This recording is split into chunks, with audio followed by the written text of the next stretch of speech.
Donc, docteur, on est très très heureux de vous avoir et d'éditer votre nouveau livre qui s'appelle donc Chronique de médecine contestataire.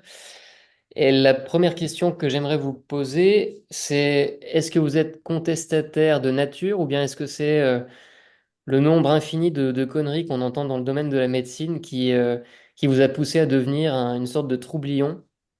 J'ai essayé longtemps d'être un médecin normal, un médecin bien élevé, un médecin obéissant. Et puis, je crois qu'à un moment donné, quand c'est trop, ou alors il ne faut pas commencer à réfléchir. C'est-à-dire qu'un jour, j'ai rencontré un médecin qui m'a fait énormément réfléchir sur la responsabilité du cholestérol dans les maladies cardiovasculaires. On aurait pu dire que ce gars-là était un fantaisiste. Simplement, il était chercheur au CNRS. Donc déjà, ça calmait un peu, spécialiste des maladies cardiovasculaires et spécialiste des lipides. Donc ce gars-là, il avait travaillé 25 ans sur le cholestérol, il connaissait la molécule par cœur, et puis il m'a fait comprendre que je me trompais depuis le départ. Depuis le départ, je donnais des médicaments anti-cholestérol à tous mes patients. Ils étaient pas mieux, et parfois ils étaient pires. Et puis j'ai compris.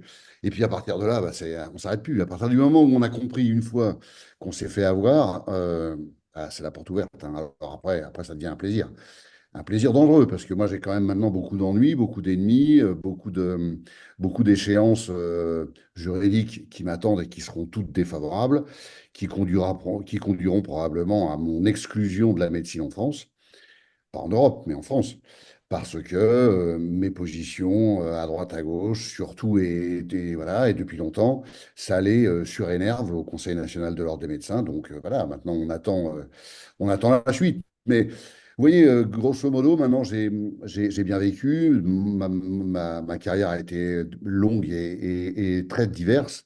Et aujourd'hui, je suis absolument ravi de m'épancher sur tout ce que je trouve anormal dans les soins médicaux. Voilà. Donc aujourd'hui, voilà. Alors, c'est vrai que la proposition des éditions Résurgence m'a fait un immense plaisir. Pourquoi? Parce que ces textes-là, ils sont quand même finalement, ils ont été publiés déjà. Ils ont été publiés en Suisse et ils ont eu beaucoup de succès, mais simplement dans une revue médicale. Donc, évidemment, une revue, ça a une durée de vie d'un mois, et c'était vraiment très dommage que ces textes disparaissent. Donc, l'idée des éditions Marco Pieter et Urgence de les publier sous forme de tomes m'a énormément plu, puisqu'on va pouvoir amener à un autre public, le public des lecteurs de livres, et non pas des lecteurs de journaux. Et puis, c'est plus facile à ranger, c'est plus facile à consulter. Une revue, ça se perd, ça se froisse. Voilà, on emballe les macros, un jour on n'y pense plus. Il nous manque un numéro. Bon, c'est rare d'aller arracher 3 pages à un bouquin quand on en a un. Donc voilà. Alors, chronique de médecine contestataire, la médecine contestataire, c'est très bien, certains diront, mais est-ce que ça soigne les gens? Bah, évidemment que ça les soigne. Moi, j'ai toujours fait, dans toutes mes interventions, je me suis toujours bagarré pour démonter des mythes, mais ensuite en placer ou les redresser ou en placer d'autres qui marchent. C'est-à-dire que si je vous dis les médicaments anti-cholestérol ne servent à rien, il ne faut pas que je vous laisse le bec dans l'eau avec vos interrogations. Bah, je vais mourir avec mon cholestérol. Donc il faut travailler là-dessus, évidemment. Alors maintenant, on va arrêter de parler du cholestérol parce que le cholestérol, il arrivera dans les tomes prochains et pas dans le numéro un. Mais dans le numéro un, j'ai bien aimé le choix de Résurgence, puisque vous avez commencé par 2 vitamines. Donc là, on ne peut pas faire plus simple. On ne peut pas dire, ah ben ouais, mais il est complotiste, il parle de vitamines. Une vitamine, c'est une vitamine. On a le droit de parler de vitamines, même si on nous explique à longueur de journée que ces vitamines n'ont pas d'intérêt pour la santé humaine. Bah, là, dans le premier tome, on parle de la vitamine C et de la vitamine D.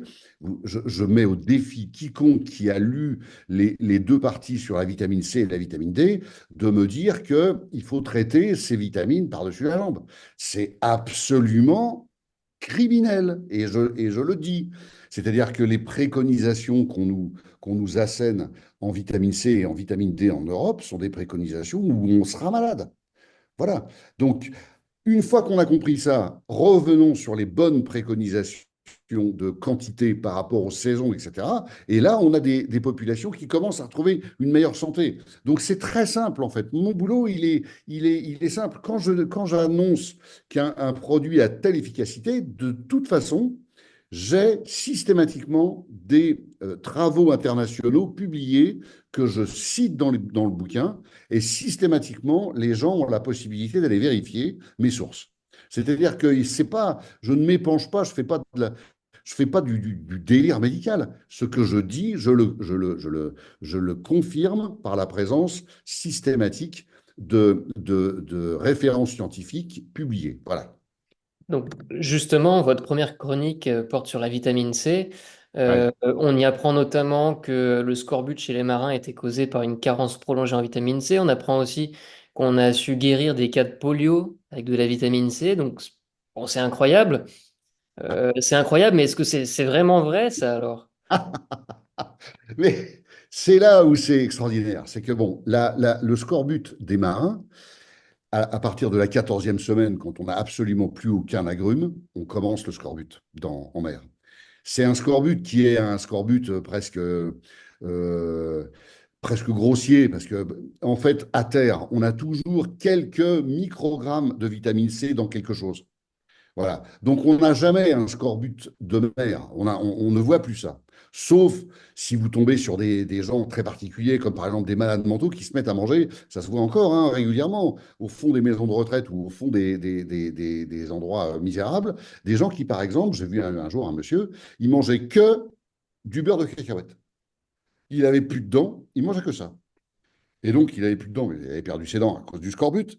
Mais voilà. Donc, c'est quand même des gens qu'on voit rarement, mais qu'on voit encore. C'est-à-dire que le scorbut catastrophique, il est encore présent en Europe. Mais ce qu'on voit bien plus souvent, c'est des scorbuts à bas bruit. C'est des gens qui ont des toutes petites quantités de vitamine C et donc qui gardent leurs dents, ils n'ont pas trop d'œdème, ils ne sentent pas abominablement mauvais de la bouche, ils n'ont pas des tas de problèmes, mais ils ont des tas de maladies cardiovasculaires, ils ont des tas de douleurs musculaires, etc. Mais on ne fait pas de diagnostic. On ne fait pas de diagnostic parce qu'on n'y pense pas.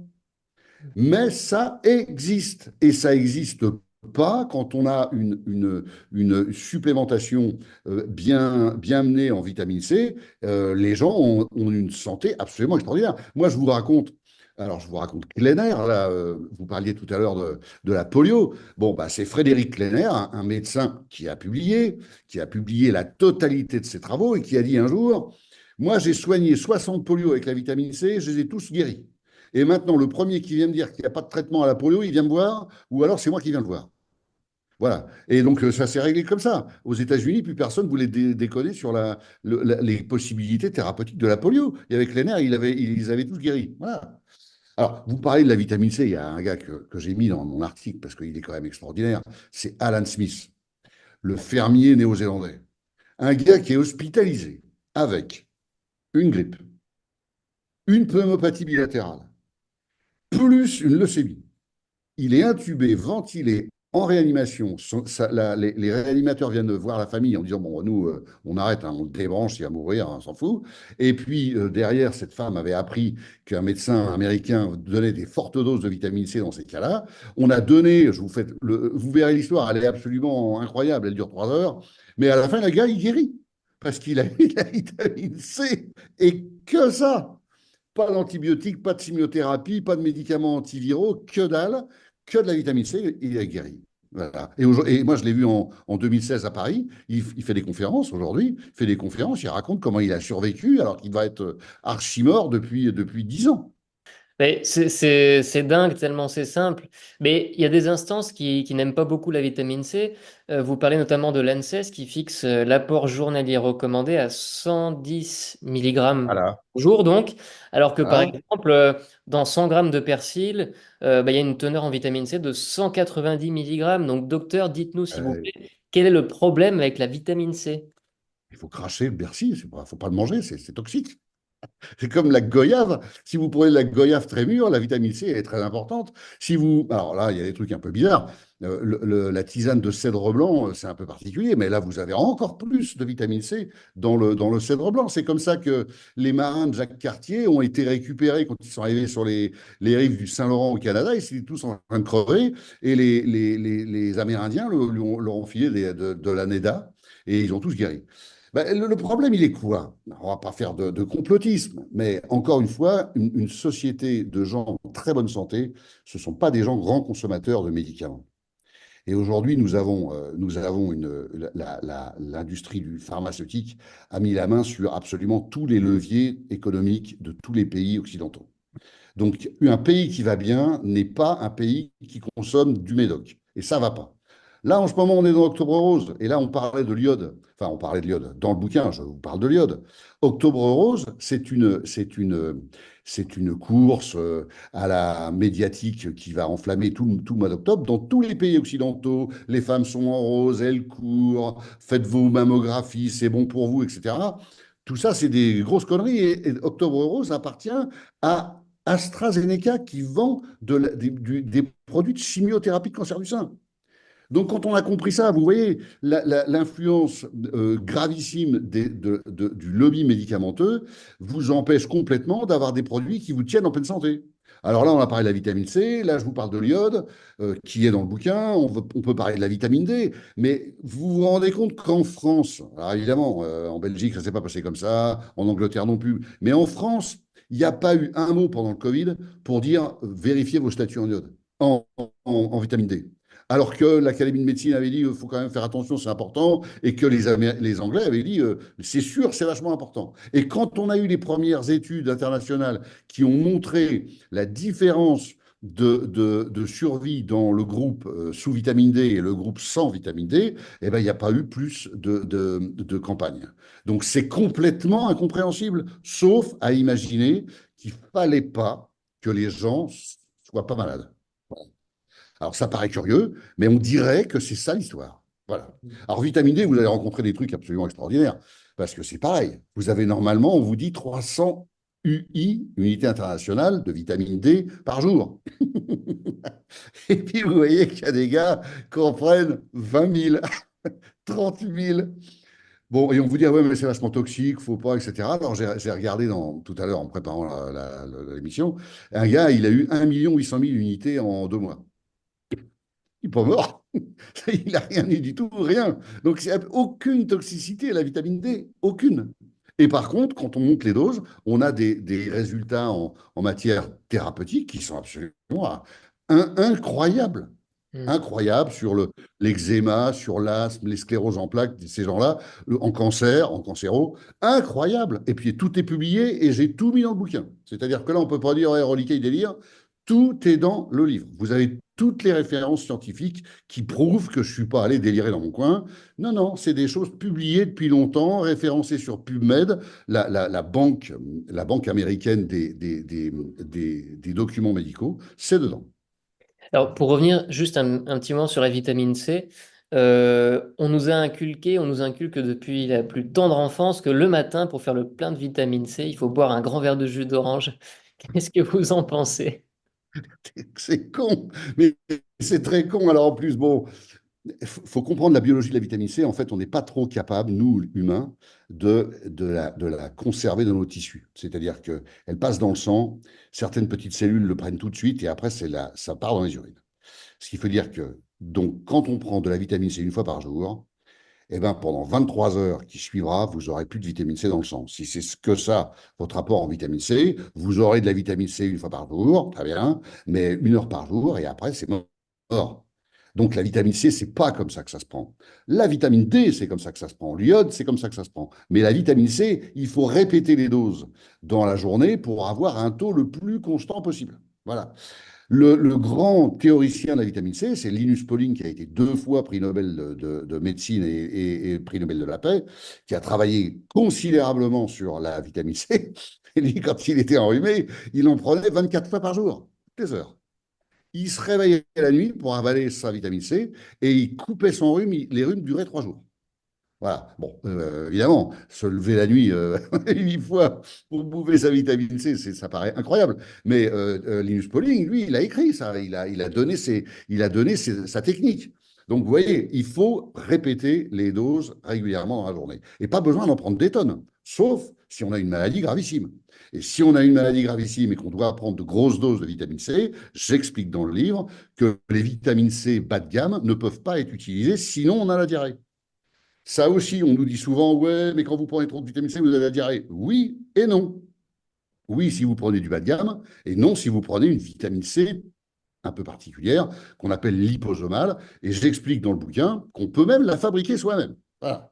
On peut fabriquer sa vitamine C soi-même, c'est cher dans le commerce, ça coûte que dalle quand c'est fabriqué à domicile. Revenons maintenant sur la vitamine D. Bah là, on rentre dans l'automne, puis demain, ce sera l'hiver. Est-ce que c'est le coup d'envoi des virus, entre guillemets, de la mauvaise saison? Et moi, je suis mort de rire tous les ans à partir du 15 septembre. Parce que je vois arriver mes patients, ils toussent, ils ont le nez qui coule. Je leur dis, vous n'avez pas de vitamine D. Ah bah non. Et, mais moi, je n'ai jamais le nez qui coule. Je ne tousse pas. Je suis sous vitamine D quasiment toute l'année, sauf quand je pars 8 à 15 jours par an en vacances. Le reste du temps, je suis au cabinet et je travaille. Ben, je suis enfermé, qu'il fasse beau dehors ou moche dehors. Moi, ma vie, elle est pareille.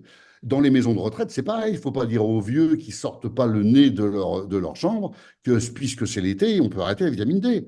Tous ces gens-là doivent avoir de la vitamine D en très grande quantité, enfin, en quantité normale, certainement pas les quantités préconisées, et après 60 ans, certainement associées à de la vitamine K2. C'est ce que j'explique dans le bouquin, c'est qu'on ne doit pas faire n'importe quoi avec la circulation du calcium quand on va prendre du calcium, mais du calcium alimentaire, pas des comprimés de calcium. Ça, c'est très mauvais pour la santé. Mais de prendre du calcium végétal, il faut que ce calcium aille dans les os plus que dans les plaques d'athérosclérose. Donc, dans ces cas-là, eh ben, on se prépare et on prend, j'espère, enfin, je préfère qu'on prenne un combo vitamine D3 associé à de la K2. Et je donne des produits. C'est très simple, les gens ont qu'à recopier, ils vont chercher sur le web et ils ont le produit. Le produit, en plus, il est belge. Alors, on ne peut pas faire plus simple, hein. Troisième chronique sur l'iode. Dedans, vous rapportez notamment un fait marquant.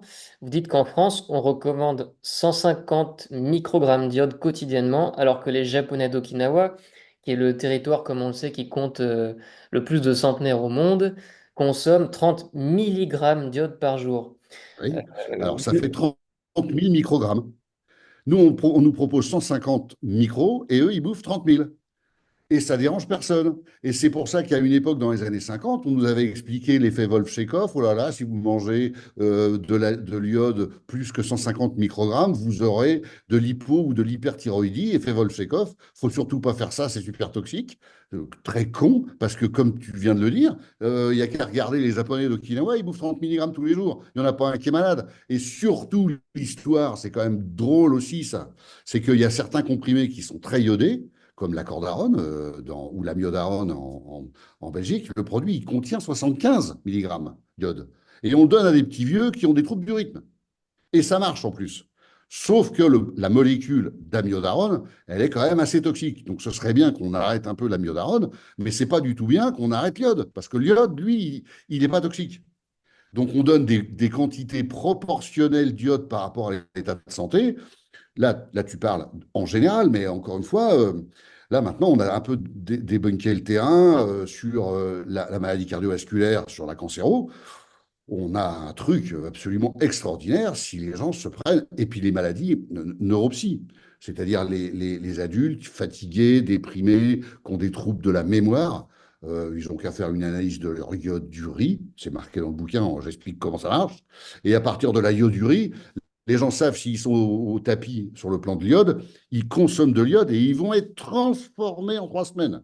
Mais transformés, je le jure, c'est pas pour vendre le livre, c'est parce que je le vois tous les jours. Les gens qui ont une carence magistrale en iode sont transformés dans leur état général dès lors qu'ils en consomment. C'est normal, ça allume le cerveau. Voilà. Ça, on ne le sait pas, et vous dites dans le livre que la moitié de la population mondiale est carencée en iode, et que ça Oh explique ouais, beaucoup non de mais maladies. alors, tu sais, j'ai fait un autre bouquin au printemps sur l'iode, donc je connais bien l'histoire. Je ne dis plus la moitié, maintenant je dis 99%. En fait, il y a qui n'est pas carencé d'une manière importante. C'est en fait que le littoral sino-japonais. Eux bouffent des algues en grande quantité et tous les autres n'en mangent pas. Donc on est tous plus ou moins carencés, certains totalement d'une manière absolument abominable, mais ces gens-là, les gens d'Okinawa, tous les gens qui ont une alimentation ancestrale riche en algues, sont complètement débarrassés du problème. Mais quand ils sont débarrassés du problème, il y a plein de maladies qu'ils n'ont pas non plus, hein. Les nanas d'Okinawa, elles n'ont pas de cancer du sein, ou quasiment plus, hein. Bah oui, elles ont très peu de cancer, les hommes ont très peu de cancer de prostate. C'est des choses qui sont, mais qui crèvent les yeux. Et pareil, j'ai donné des articles médicaux qui sont absolument mais remarquables. Alors certains sont vieux, mais ils sont vachement intéressants. Ils ont pris par exemple le devenir des femmes japonaises qui ont immigré aux États-Unis après 45. Celles dont on a détruit complètement leur habitat, guerre, bombe atomique, etc. Donc elles sont parties émigrer aux États-Unis pour survivre, hein, voilà. Et ben 20 ans plus tard, elles avaient le même profil cardiovasculaire et de cancer du sein que les Américaines du coin. Alors que les nanas qui étaient restées à Okinawa, elles continuaient à être complètement préservées des emmerdements habituels. Voilà. Donc ça prouve, alors, ça ne nous dit pas que c'est forcément que l'iode, ça peut être plein de choses, mais ça démontre qu'il y a quand même une importance majeure à apporter au mode de vie. Voilà. Et alimentaire, évidemment.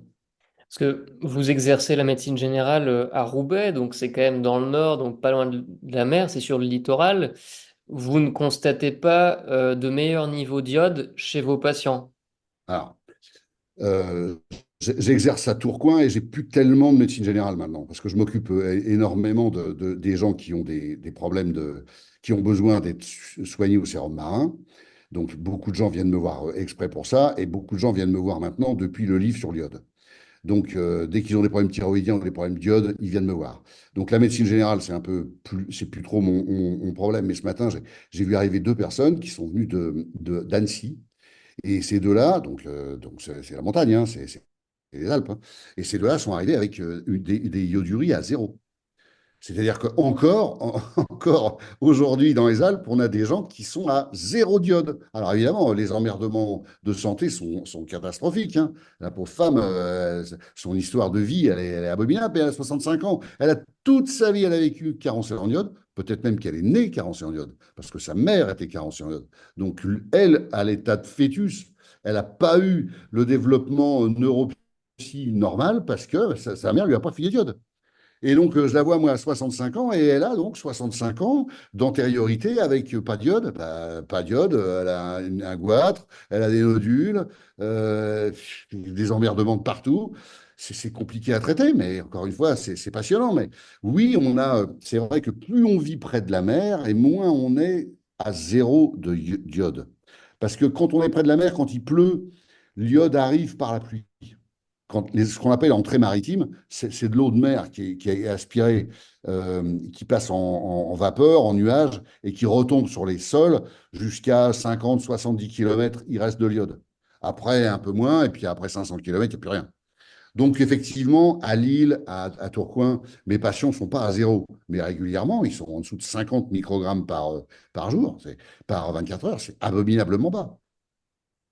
Alors, après l'iode, vous parlez de l'eau de mer, et en préambule de votre chronique intitulée Se soigner avec de l'eau de mer, vous écrivez que les connaissances que vous nous livrez dans la chronique ont transformé votre vie, celle de vos proches et celle de vos patients. En quelques mots, Ouais, vous pouvez nous expliquer pourquoi? c'est sûr. Moi, je me suis mis à avoir mal au dos en 2012. Mais un mal de dos abominable. Je me suis soigné. Alors, c'était l'époque où j'étais poli avec tout le monde, hein. Donc, je suis allé voir les rhumatos, les kinés, et puis à la fin, un chirurgien spécialiste du dos qui m'a dit, bah, écoute, je vais te faire un truc. Je suis désolé, tu es jeune, mais je vais te mettre deux barres dans le dos en ferraille, et puis je vais tirer sur ton rachis, et puis on va oublier le disque qui a disparu, et puis comme ça, bah, tu auras moins mal. Je lui dis, moins mal, quoi, moins mal? Elle me dit, bah ouais, tu auras mal, mais moins. Je dis, mais alors, je peux faire du sport. Ah non, non, non, tu feras plus de sport. Non, tu feras plus de sport. Je te mets à une douleur moindre. Mais je lui dis, mais c'est pas un espoir de vie. Et à l'époque, j'avais 50 balais. Je lui dis, mais t'es malade. Et là-dessus, je vois un gars qui dit, moi, je vous traite en 6 semaines et je vous enlève ça avec de l'eau, je vous l'injecte sous la peau, vous allez voir, c'est bien. Et je me dis, qu'est-ce que j'ai à craindre? Qu'est-ce que j'ai à perdre? Et c'est des techniques qui dataient de 1907. Après, je me suis renseigné, puis après, j'ai fait des bouquins, après, j'ai fait des articles. Mais cette histoire d'utiliser l'eau de mer qui date de 1907, ben, je me suis dit, ben, on va essayer. En 6 séances, j'allais faire je courais autour de ma maison. Voilà, j'avais mis les baskets, j'avais pas eu mes baskets depuis 2 ans, et ben 6 séances, hop, dehors, et la course sous la flotte. Et puis après, j'ai soigné ma mère, puis après, j'ai soigné un de mes fils qui voulait arrêter la fac parce qu'il avait mal au dos, il avait une hernie discale, il avait mal au dos dans l'amphi, il m'a dit, je peux plus tenir assis, moi j'arrête. Mais je lui ai dit, t'es malade, tu vas pas arrêter la fac, t'es taré. Donc 3 séances, hop, il est reparti, puis aujourd'hui, il est médecin. Hein. Bon, et puis alors après, quand tu as un patient en total échec thérapeutique de tout, tu peux pas, quand tu es médecin, lui dire, bah moi, je connais bien un truc, mais je vais le garder pour moi, toi tu vas crever, moi je me le garde. Bah, on le fait sur elle. Ah, ça marche. Une patiente, 2 patientes, 10 patientes. Et à la fin, bah, c'est devenu un métier. Alors après, le conseiller de l'ordre me saute dessus en disant c'est scandaleux, c'est du charlatanisme. Mais à quelle heure? Ça fait 10 ans que les gens traversent la France, la Belgique, de partout pour venir se soigner comme ça, avec des résultats extraordinaires, jamais un effet indésirable. Évidemment, j'injecte des sérums marins, des polyvitamines et du magnésium. Donc jamais un effet indésirable. Bon, avec des résultats constamment vachement bons, c'est extraordinaire, c'est dans le livre. Voilà. Et ça me vaut peut-être, pour l'instant, ça me vaut une énorme condamnation d'interdiction d'exercice pour charlatanisme. C'est quand même absolument hallucinant. Ouais, c'est dingue, c'est totalement dingue. Et, dans ce passage sur l'eau de mer, enfin dans cette chronique, il y a un passage amusant. Vous parlez d'une expérience qui, vous dites, ne rate jamais. Vous dites, prenez un Parisien, installez-le 2 heures en extérieur face à la mer. Oui. Le lendemain, il vous dira qu'il a mal dormi. Et puis en fin de journée, il vous dira qu'il se sent dans une forme incroyable. Est-ce que c'est grâce, pardon, aux fameux airs marins? Mais bien sûr. Je te dis, mets-le en pleine tempête. Pourquoi? Parce que lui, il va avoir les embruns de la mer. En fait, la mer est sous forme pulvérulente. Donc, il va aspirer tous les sels minéraux de la mer. Et comme lui, parisien, il arrive avec probablement déjà une bonne petite carence en plein de choses, en magnésium et certainement en iode, en 2 heures, en plein vent, il va tellement inhaler de particules minérales qu'il va mal dormir. Et puis le lendemain, il pète le feu parce qu'il a reconstitué son stock d'iode en 2 heures. Le problème, c'est que son stock d'iode, il va le consommer très vite. Donc, ça ne va pas suffire parce que 3 jours après, il va être fatigué. Mais le premier jour, ça les rend complètement stone, les gars. Bah ouais, c'est normal. Et quand on n'habite pas au bord de la mer, on fait comment? Eh ben, voilà. J'avais expliqué dans le premier livre que tu as plusieurs solutions. J'en parle un peu dans le bouquin dont on parle, la chronique. C'est pas très compliqué. Soit tu bouffes des algues, hein. Alors, algues déshydratées, algues fraîches, soit tu vas bouffer plus souvent des sushis et ils enroulent en général leurs sushis avec des algues. C'est comme ça qu'ils en mangent des algues. Après, ils font des salades d'algues aussi. Bon, mais là, tu vas avoir très vite une quantité d'iode importante, ou alors tu supplémentes en comprimé ou en gouttes. Et j'explique dans le bouquin quel type de comprimé et quel type de gouttes on peut prendre. C'est de la vente libre. Vous n'êtes pas du tout obligé de passer par un médecin. C'est de la vente libre. C'est du complément alimentaire. Hein. C'est la différence entre la mort et la vie, une vie heureuse et une vie malheureuse. Mais ça, c'est pas du médicament. Ça, c'est vous qui voyez. C'est pour ça que ce bouquin, il est important parce qu'il amène de la culture. Ça amène aux gens la possibilité de pouvoir réfléchir sur ce qu'ils pourraient faire ou pas, ou ce qu'ils pourraient faire aux gens qu'ils aiment ou pas, en fonction des arguments scientifiques et médicaux que j'apporte. Moi, je fais pas de la politique, je suis pas en train de raconter le paradis ou je sais pas quoi, des conneries. Moi, je parle de choses qui sont acquises par la science, décrites, publiées. Donc, par contre, évidemment, c'est décrit, publié et oublié. Pourquoi c'est oublié? Parce que c'est emmerdant. C'est emmerdant parce que le gars qui est déprimé, qui va prendre de l'iode et qui va plus être déprimé, il ne prendra pas d'antidépresseur. Ah bah ouais, hein, il n'a pas besoin. Voilà. Le gars qui prend de l'iode, il va être moins diabétique, il va perdre du poids. Donc, il perd du poids, il va baisser sa tension. Il baisse sa tension, il n'a plus d'antidépresseur, d'antihypertenseur. Là-dessus, il est moins triste parce que donc il n'a plus d'antidépresseur. Et puis tu vois, on peut enlever 10 médicaments à quelqu'un à qui tu redonnes de l'iode. Eh ben, ça, désolé, mais moi je préfère prendre un comprimé d'iode par jour plutôt que. Allons bon, je ne sais plus où j'en étais.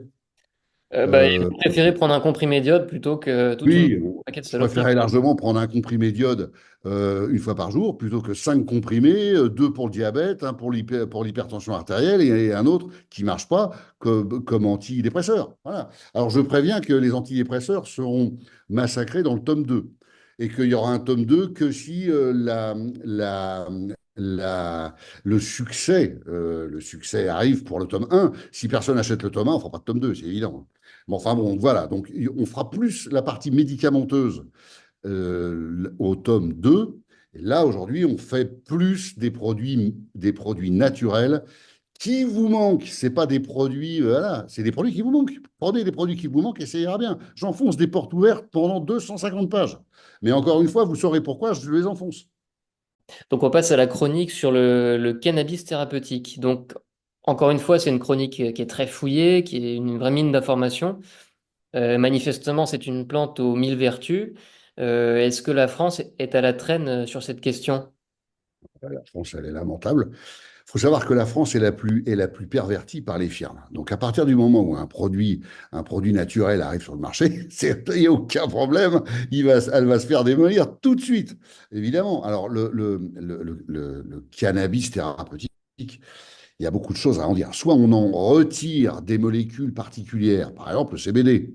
Et puis à ce moment-là, comme on sait qu'on n'a aucun effet sur le psychisme du cannabidiol, alors on peut utiliser le CBD pour essayer de traiter plein de choses. Le problème, c'est que c'est pas brevetable. Donc, tous les laboratoires de santé sont capables de vous vendre du CBD qui parfois est d'une qualité absolument déplorable. Donc, le problème, il est là. C'est que beaucoup de gens pensent qu'ils ont essayé le CBD sans résultat, mais ils ont eu un mauvais CBD, et deux, pas la bonne poso. Donc, c'est pareil, quand on veut parler du CBD, il faut bien comprendre qu'on parle d'une molécule. Et là, je redeviens médecin, parce que je comprends ce que je dis. Une molécule, ça ne peut être utilisé parfois que dans de bonnes conditions de temporalité, une fois, deux fois, trois fois par jour. À quel moment ça se prend? Ça, c'est la chronoposologie. Ça peut être, il y a des produits qui doivent se prendre que le soir, d'autres le matin. Quelle quantité? Et en général, on raisonne plutôt en milligrammes par kilo, ce qui nous permet d'avoir un dosage qui est à peu près toujours équivalent pour tout le monde. Et parfois, on peut s'affranchir du milligramme par kilo, mais à ce moment-là, les gens doivent savoir comment augmenter les posologies s'ils n'ont pas d'effet positif. Voilà. Et tout ça, c'est dans mon bouquin. C'est-à-dire que je donne des bons CBD. J'explique pourquoi ils sont bons. J'explique ce que c'est qu'un broad spectrum. C'est pas du tout logique d'imaginer que pour qu'un CBD soit de bonne qualité, il faut qu'il y ait beaucoup de produits connexes à la plante qui soient donnés en même temps. Bon, mais ça, c'est des produits autorisés. Vous n'aurez pas de THC. Le tétrahydrocannabinol qui fait planer, qui fait déconner les jeunes, il n'est pas dans le broad spectrum. Il est enlevé, sinon c'est interdit. Et puis évidemment, je parle des produits où il y a toute la plante. C'est-à-dire, il y aura le THC aussi. Ce qu'il faut bien comprendre dans le cannabis, c'est que les vendeurs de cam, de drogue, ont sélectionné des cultivars, donc des plantes très riches en THC, avec, donc en forme planante, mais et pas du tout riches en produits pharmacologiques, en produits médicaux. Mais si on fait le contraire, si on se réapproprie la plante, nous, les médecins, les gens spécialistes de santé, et qu'on dit, voilà, on va refaire des cultivars médicaux qui seront très peu riches en THC, mais dans lequel il y aura tout le reste, et bien là, on retrouve le cannabis, et c'est un produit extraordinaire. C'est un produit extraordinaire en cancéro, dans les maladies neurologiques, c'est un produit extraordinaire, mais de partout. Alors évidemment, ce que j'explique aussi, il ne faut pas le fumer, c'est la connerie, parce qu'on l'abîme. Vous brûlez un truc, vous mettez des molécules actives à une température extrêmement élevée, le brasier qui est dans la cigarette, d'abord, c'est acre pour la gorge, et en plus, bah, ça démolit la plante. Donc, c'est pas ça qu'on veut. Donc, on peut pas nous dire, ouais, vous essayez de vendre de la drogue, reliquer vendre de la drogue. Non, parce que moi, je ne peux pas faire fumer aux gens. On va le donner en huile, par exemple. Voilà. En huile, c'est génial. Mais sur un cannabis médical, pas sur un cannabis fabriqué au fin fond du Maroc pour que les mecs soient complètement défoncés au bout de deux tafs. Voilà. Hmm. Alors, sans transition, après le cannabis, l'œuf. Donc, c'est un chapitre qu'on s'attend Ouais. tout à trouver dans un Eh livre ouais. de cuisine. Et donc, est-ce à dire que l'œuf peut guérir des pathologies? Alors moi, j'ai fait cet article sur l'œuf parce que il y a une, il y a une guerre en micronutrition, en nutrition, sur la capacité qu'a l'œuf à boucher les artères des gens. C'était ça l'histoire. Mangez pas d'œuf parce qu'il y a du cholestérol dans les œufs, donc vous allez mourir. Et puis, je commence très vite par montrer que c'est la doyenne de l'humanité qui est morte aujourd'hui. Elle en a mangé, je ne sais plus, des milliers, des centaines de milliers d'œufs. Elle en mangeait trois par jour. Elle est morte à 116 ans. Bon, alors faut arrêter les conneries. Après, il faut comprendre ce qu'il y a dans un œuf. Il faut comprendre pourquoi. Et puis en fait, voilà, je pense que l'article est amusant parce qu'il vous montre qu'en fait, personne n'avait raison, personne n'avait tort. C'est-à-dire qu'il y a des œufs qui bouchent les artères et des œufs qui ne bouchent pas les artères. Mais on va pas le dire maintenant. Les gens vont se démerder tout seuls avec le livre et vont comprendre pourquoi il y a des œufs toxiques et pourquoi il y a des œufs pas toxiques. Voilà. Donc c'est en fait, voilà, c'est du bon sens. Et puis l'œuf, c'est à mourir de rire. Le gars qui va bouffer 50 œufs par jour parce qu'il prépare une compétition de culturisme. Donc ça, c'est aussi, c'est des trucs, c'est hors sol. Il faut parler de ça. C'est l'utilisation complètement con des œufs. Pour vous, le meilleur mode de consommation de l'œuf, c'est comment? Bon, alors, normalement, c'est. Ah, faut pas qu'on aille trop loin parce qu'après, les gens, Et ils auront si on va trop compris. loin, vous me dites, on passe à la question suivante. Il faut des cuissons douces. Voilà. Il faut certainement pas les cuire trop fort. Et je vous dirai pas quel est l'œuf le meilleur pour la santé, puisque c'est dans le livre. Et encore une fois, il faut qu'il y ait de la surprise et de la. Voilà, c'est plus marrant. Bon, mais encore une fois, une cuisson douce. Moi, je ne suis pas tellement pour les produits crus. J'explique pourquoi l'œuf, c'est un truc absolu, c'est un prodige de la nature. Hein. C'est stérile, ça peut rester. On n'a pas besoin de les mettre au froid, ça reste stérile vachement longtemps. Pendant 3 semaines, ça reste mangeable. Il y a des techniques pour savoir si l'œuf est un peu daubé ou pas avant de l'ouvrir ou de le cuisiner. C'est tout simple, c'est dans le livre. Voilà, c'est un truc génial. Mais de temps en temps, il peut y avoir une bactérie quand même dans l'œuf. Bon, bah, quand on a quand même cuit l'œuf, la bactérie, elle a pris un coup dans son aile. Donc, l'œuf cru, c'est pas une très bonne idée. Surtout que le blanc, vous savez bien qu'il va changer quand on va le cuire. Il va réticuler, donc il va devenir solide. Et donc, il perd de certaines de ses qualités allergisantes, etc., quand il est cuit. Donc, il vaut mieux un peu cuire l'œuf, mais encore une fois, entre un œuf dur, ultra dur, dégueulasse, où tout le jaune est vert parce que le cuivre a migré, et puis un œuf juste cuit, ce qu'on appelle l'œuf parfait aujourd'hui en cuisine, eh ben, il y a un monde. Hein. Donc, voilà. Donc, l'œuf, absolument super important de lire ce truc parce que, un, c'est drôle, et deux, vous apprenez plein de choses et c'est la base de votre alimentation. À l'âge de 6 7 ans, les enfants, ils adorent ça, les œufs. Donc, il faut leur en donner. Hmm. Il y a un terme qui est très à la mode, on entend parler tout le temps de super aliment. Vous considérez l'œuf comme un super aliment? C'est l'OMS qui l'a déclaré super aliment. Donc, il ne faut pas du tout être gêné. C'est le meilleur rapport qualité-prix en protéines animales, c'est certainement les œufs. Alors maintenant, attention, vous pouvez toujours baisser le prix et à un moment donné, vous vous retrouvez avec un œuf dégueulasse. Donc ça aussi, c'est expliqué dans le bouquin. Attention, n'allez pas trop loin dans la recherche de la performance économique, parce que vous allez vous retrouver avec plus du tout de performance gastronomique ni nutritionnelle. Après l'œuf, ben, l'armoise, hein, c'est logique. Donc c'est une plante qui est proprement miraculeuse contre le paludisme, entre autres. Mais bon, docteur, on va quand même pas éradiquer le fléau du palu avec une plante. Ben, non, parce que c'est interdit. Mais Mais l'histoire est absolument phénoménale. L'histoire de Tu Youyou qui invente et qui fait perdre la guerre du Vietnam aux Américains simplement pour une espèce de fougère à la con qu'elle a distribuée au Viet Cong. Les gars, le Viet Cong, ils étaient détruits par le paludisme dans la jungle jusqu'au jour où les Chinois leur ont filé de l'armoise et tous les Viet Cong étaient moins malades que les Américains qui avaient des produits ultra toxiques chimiques et le Viet Cong a écrasé l'armée américaine alors qu'ils étaient nu-pieds. Hein. Si on avait laissé, s'il n'y avait pas eu l'armoise, jamais le Viet Cong aurait gagné la guerre du Vietnam. Il faut le savoir. Hein, voilà. Donc c'est un produit exceptionnel. Je raconte l'histoire de Tu Youyou, prix Nobel de la paix, qui a découvert les vertus de l'armoise. Et aujourd'hui, on en est à discuter de l'armoise en cancéro. Mais c'est toujours pareil. Le premier scientifique qui sort un article sur en cancéro, il se fait défoncer par les autres. Parce qu'évidemment, il va prendre la place des produits de chimiothérapie vendus dans le commerce. Donc, c'est une histoire extraordinaire, l'armoise. Ça aussi, c'est un bon article. Parce que ça vous montre dans quel pays, dans quel monde on vit. Les Africains qui sont dévastés par le palu, de temps en temps, on leur interdit d'utiliser de l'armoise qui sont sur leur propre champ. On va leur brûler leur armoise pour qu'ils soient obligés d'aller acheter des médicaments dégueulasses, généralement vendus par des hindous, qui sont des médicaments de contrefaçon, pour soi-disant les protéger contre le palu, alors que le produit, c'est un produit de contrebande, c'est un produit où il y a pas où il y a pas de principe actif, alors qu'au fond de leur jardin, avant qu'on ait mis du mazout dessus et qu'on ait foutu le feu, ils avaient de l'armoise. Donc l'histoire, elle est absolument hallucinante. Alors aujourd'hui, Big Pharma s'est saisi de l'armoise.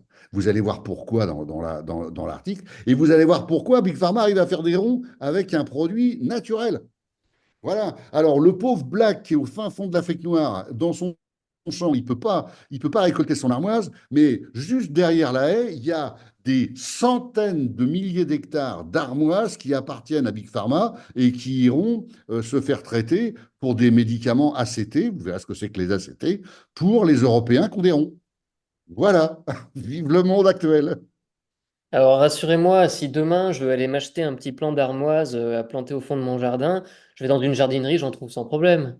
Oui, oui, c'est ça. Bah, tu vas trouver les gendarmes aussi, parce que régulièrement, on a la plante est interdite de commercialisation en France. Là aussi, j'explique comment on peut faire, hein, parce qu'il y a des solutions. C'est tellement honteux que dans l'article, j'ai expliqué comment on s'en sort. On peut avoir des graines d'armoise. Alors attention avec l'armoise, c'est toujours pareil, hein, c'est de la phyto, c'est des produits ultra actifs, mais l'armoise est très allergisante. Pour les gens qui sont allergiques à l'armoise, alors là, les gars, vous leur mettez ça dans leur champ, ils peuvent plus vivre dans la maison. C'est impossible, hein, parce que les graines sont très fines, ça part dans l'air très bien. Donc l'allergique à l'armoise, il ne peut pas supporter un plant d'armoise dans son espace vital, c'est impossible. Donc attention à ça. Vous pouvez pas. C'est du chien-dent, hein, l'armoise. Ça pousse tout seul. C'est vraiment que dalle. C'est une mauvaise herbe. Donc, c'est très facile à faire pousser. Mais attention à ça. Attention aux allergiques. Ok, c'est noté. Votre dernière chronique porte sur l'argent colloïdal. Ouais. Vous dites que le monde entier a publié sur la question et que ses vertus ont été plus que démontrées dans un grand nombre de pathologies. A priori, c'est pas illégal puisqu'il me semble qu'on en trouve en vente dans n'importe quel bon magasin bio, voire même en pharmacie. Est-ce que c'est considéré comme un médicament, comme un complément alimentaire, comme un gris-gris? C'est une histoire absolument hallucinante. Les Américains ont le droit de boire de l'argent colloïdal. Les Européens en ont interdiction. Parce que pour nous, c'est considéré comme un pesticide. Alors que les Américains sont autorisés depuis 1938, par une loi de 38, où ils boivent de l'eau, de l'argent colloïdal. Ils ont toujours bu depuis 38.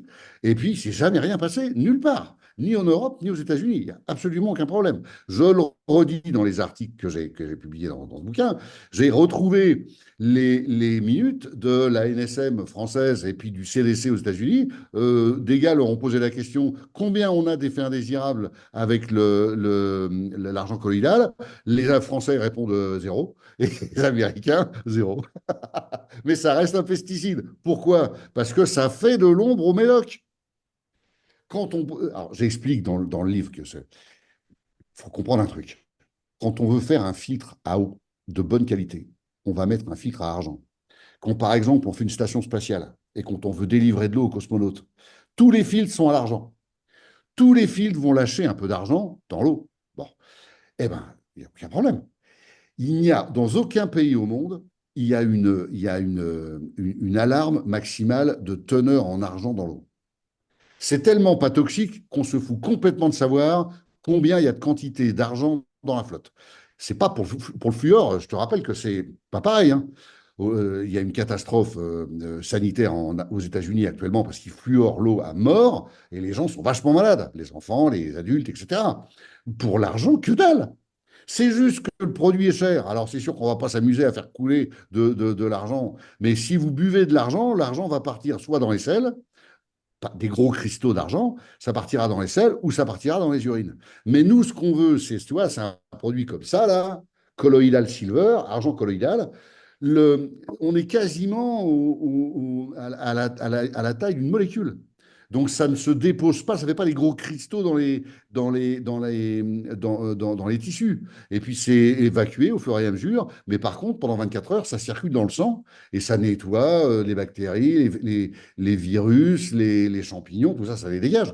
Voilà, un produit absolument extraordinaire. On l'a utilisé en cancéro, qu'on a utilisé en plein de trucs, avec toujours pareil, énormément de références scientifiques qui démontrent que l'argent colloïdal, ça marche en cancéro. Désolé. Voilà. Mais ça marche surtout très très bien dans les pathologies infectieuses. Voilà. Est-ce que vous avez déjà des patients qui vous ont dit, ah docteur, j'ai essayé l'argent colloïdal, incroyable, je sais pas, mon rhume a disparu ou des trucs comme ça. Alors, c'est souvent sur des pathologies ORL et surtout urinaires.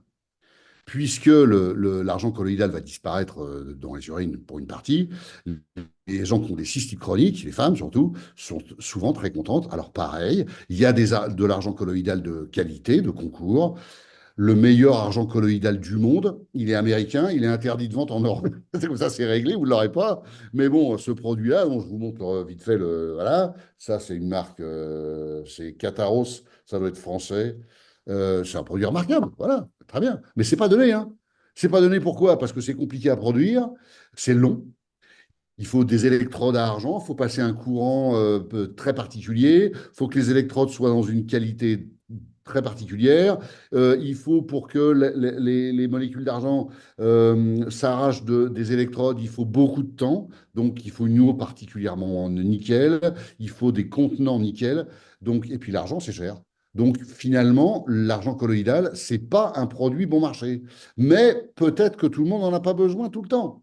Mais en revanche, quand vous êtes malade, je sais pas quoi, virus, machin, rhino, cystite, je ne vous dis pas que ça remplace l'antibiotique sur une cystite sévère, mais en prévention, ce genre de truc, c'est génial. Alors, quand on arrive à la fin de votre livre, je pense qu'on a bien compris la logique. En gros, quand c'est naturel, que c'est bon à la santé, que c'est efficace et que c'est bon marché, bah, il y a des chances pour que ce soit interdit, c'est bien ça. Interdit ou complètement tu. Le plus simple, plutôt que d'interdire, il faut pas en parler. Comme ça s'oublie. Et ça, je crois que c'est ça mon travail. C'est de ressortir. Moi, dans ce bouquin, tu as vu, il y a énormément d'apports historiques.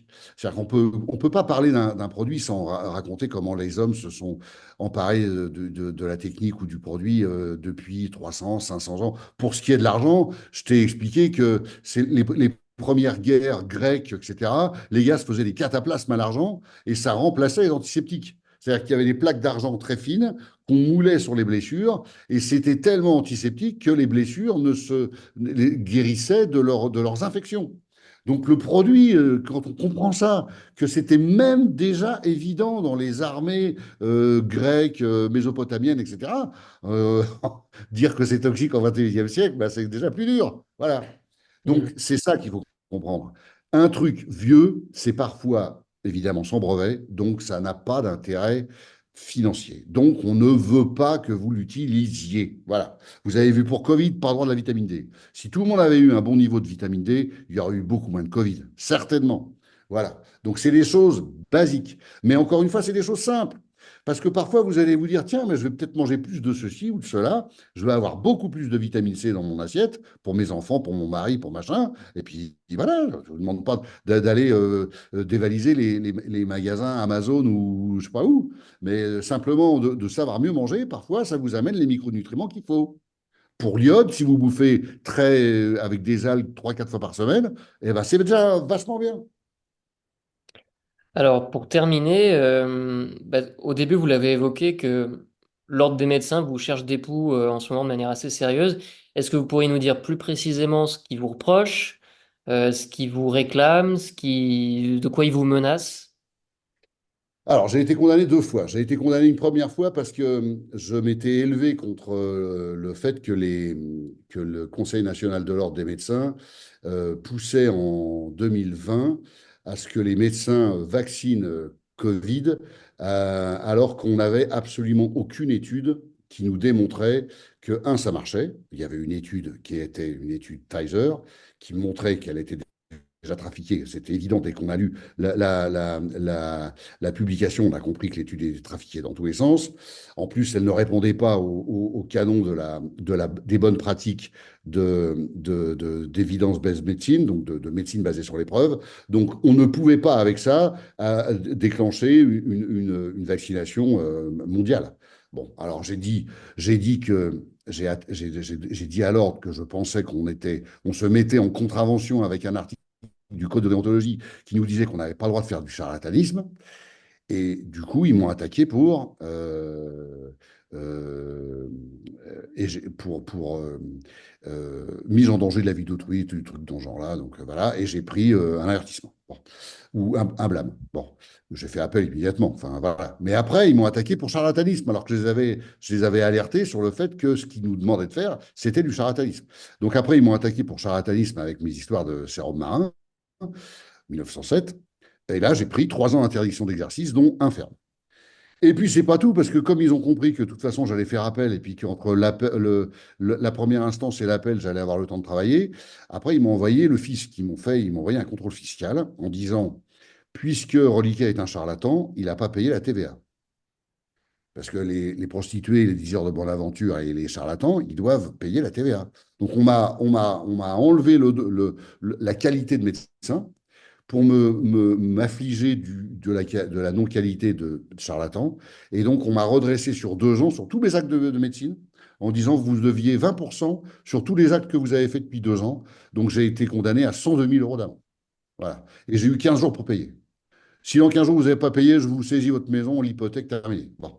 Et puis après, c'est pas tout, parce que là, dans 10 jours, puisque je suis un charlatan, ils ont transmis à la sécurité sociale, et la sécurité sociale a dit, bah, puisque vous êtes un charlatan, tous les actes que vous avez faits, vous allez nous les rembourser. Alors, j'ai déjà payé la TVA sur des actes. Maintenant, il faut que je rembourse tous les actes, mais j'ai déjà payé 20%. Donc, en fait, je vais payer, je ne sais pas combien de dizaines de milliers d'euros jeudi prochain, donc le 10 octobre. Mais j'en suis là. Voilà.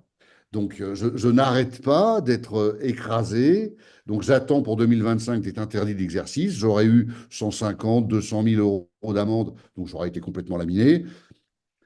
Bon, ben voilà, faut comprendre qu'un lanceur d'alerte aujourd'hui, quelqu'un qui défend l'intérêt général en France, malheur à lui. Je ne suis pas tout seul, hein. J'ai un copain qui vient de prendre 6 mois d'interdiction d'exercice pour utilisation de la vitamine C, Jean-Philippe Labrèze. 6 mois d'interdiction d'exercice, il a commencé le 1er septembre 2024. Vous avez utilisé la vitamine C? 6 mois d'interdiction. Pouf. Voilà. Voilà, voilà, Pierre. En tout cas, moi, j'ai été ravi de présenter ce bouquin avec toi. J'espère qu'on se reverra pour le tome 2.